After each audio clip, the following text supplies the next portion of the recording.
Welcome to Running on Reddit. Your host, Zach. Subreddit, JUSTNOFAMILY. My cousin has always been the spoiled one of the family. The kind of person who always gets what she wants, no matter who she hurts in the process. We were close growing up, but we drifted apart in the last decade. She met her fiance about 1.5 years ago, got engaged last May, and set the date for the wedding for this coming August. Last I heard, back in October, they had already spent £40,000 on it and counting. But alas, there was no way they could invite my partner. Shocker. I've moved abroad 5 years ago. I met my partner 2 years ago, and for the last 1.5 years, we've been trying for a baby. In February, the impossible happened. I finally got pregnant. My little one is due to arrive in October, and everyone is over the moon, except for my cousin. She won't understand how there is no way, in heaven or hell, that I will get on a plane for 2 hours flight and another 2 hours train when I'll be 7 months pregnant. She threw a fit to me, my aunt, my parents, and anyone willing to listen. Apparently I am so selfish because of all the time in the world, I chose now to get pregnant. Probably to steal her thunder or something like that. My mostly just no aunt won't tell her to shut up because her baby can do nothing wrong in life. But at least he doesn't try to convince and actually admits I'm right when speaking just the two of us. If you're trying to have a kid, you're trying to have a kid. I mean, you can't really control the timing on that too well. I can't really see how she can blame you for something like this. I remember when we stayed with my sister-in-law, and I bought 2 weeks worth of food with one paycheck of my fiance's. The way you guys stock food like that is disgusting. You should only buy what you need. I said, sister-in-law, you never know what's gonna happen. What if next week we can't afford food? No. God says only buy what you need, don't be greedy. After 1 week staying at home, sister-in-law is on Facebook ranting about having no toilet paper and worrying about the lack of food on shelves to buy. Well, it looks like me buying extra food and necessities every week isn't disgusting, or nasty, or a sin, or immoral, now is it, sister-in-law? We're here in our apartment, with a toilet paper stock we bought over the course of the past year, pounds of rice, seeds to grow our own food, hopefully the food situation never gets bad enough for that, pounds of beans, canned goods, and microwave meals.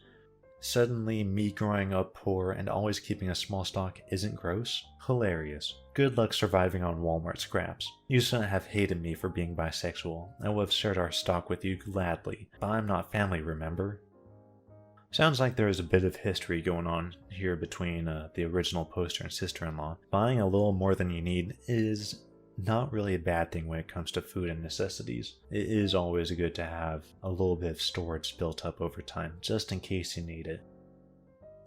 Back in 2003, if my memory serves me right, my cousin began dating a woman who was smarter, nicer, and way more successful than he was. As the outsider looking in, I never quite understood why she chose to be with him. My aunt and uncle, cousin's parents, never treated her with the respect that she deserved. In fact, they despised her for being able to outshine their precious prince in every way possible. My cousin's chauvinism too would rear its ugly head, and he would pick fights with her over the dumbest things. One such fight that my dad and I witnessed was him telling her not to accept a job offer that would pay her double of what he was making at the time. About a month after my dad received a call from her, tearfully telling him that my cousin had left her for another girl, and what's more, he did it over the phone. She said she could know who the other girl was, and that she was probably with my cousin when he broke up with her, as she could hear her voice. They had been together for 2 years, and this apology of a human being didn't even have the decency to break up with her in person. As expected, my aunt and uncle defended their son. According to them, it was obviously his girlfriend's fault for not knowing her place. My cousin's new girlfriend couldn't hold a candle's wax to his ex in terms of talent and accomplishments, but she did stroke his ego and did not threaten his super fragile masculinity, so he ended up marrying and having a kid with her. Fast forward to now. My cousin was laid off from his last job. The circumstances of his dismissal are not known to me. What I have found out is that the boss of his boss at his new job is the woman he had betrayed and humiliated years ago. I can only imagine what this is doing to the sexist pig within my cousin. and cannot help but smile when I think about it. I learned all of this from my dad. Dad is still in touch with one of her uncles, and we decided to get her number and get in touch with her. Yesterday, my dad and I FaceTimed with her for nearly an hour. She asked me about my life, and I told her all about my job, my boyfriend, etc. She said she was happy for me. She told us she had been happily married for 8 years now and had 2 daughters. She looked confident and radiant. I jokingly asked her how she planned to punish my cousin. She laughed and said she would probably thank him for breaking up with her and making her realize that he just wasn't right for her. Her smile was that of someone who was completely healed. Someone who can say, "Thank you for doing what you did to me. My life is better because of it." Honestly, this is a great story. I love something like this where, someone gets screwed over, but they come out on top because of it. And it sounds like things turned out really well for the ex-girlfriend. I'm glad that things worked out for her.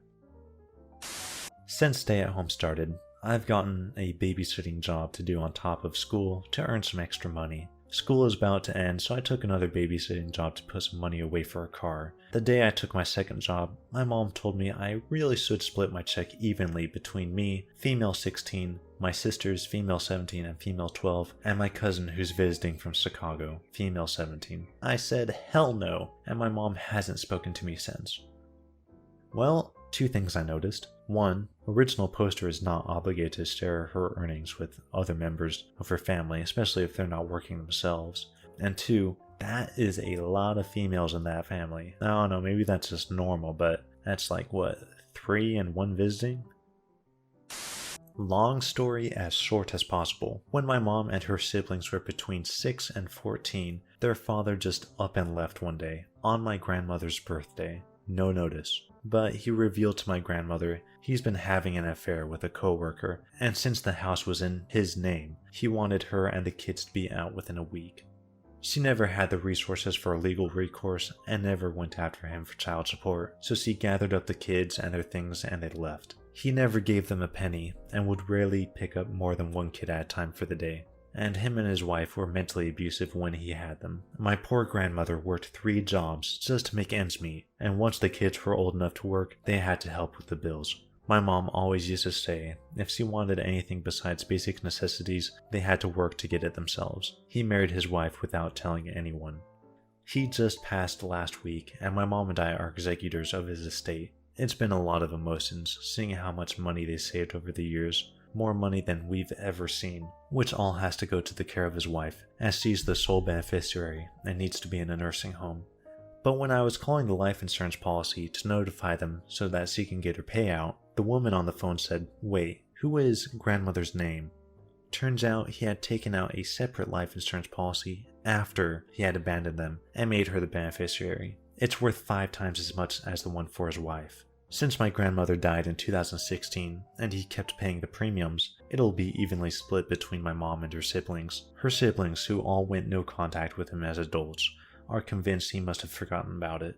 But I know him and how careful he was with his money. I remember one day last year when I went to drop off groceries for them, and he was in a fuss because he couldn't account for $1.75 in one of his bank accounts. We can say what we want about him, but he was a highly intelligent person. He knew what he was doing when it came to his finances. There's no way he was paying 4 figures a year on an insurance policy and didn't know what it was for.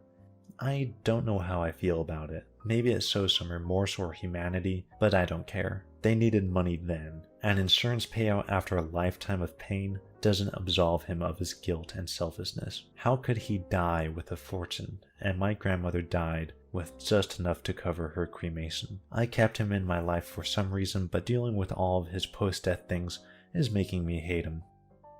Really, he could have jumped in at any time and helped out his ex-wife, especially if he knew she was financially struggling. Saving all that money until after she's gone, while it's a nice thought, doesn't really do much for her now that she's dead. Maybe it was more for the children, I don't know. Let me know what you guys think of this story. Is it heart-touching? I'm having a hard time telling. Click a playlist to see more stories. See you in the next video.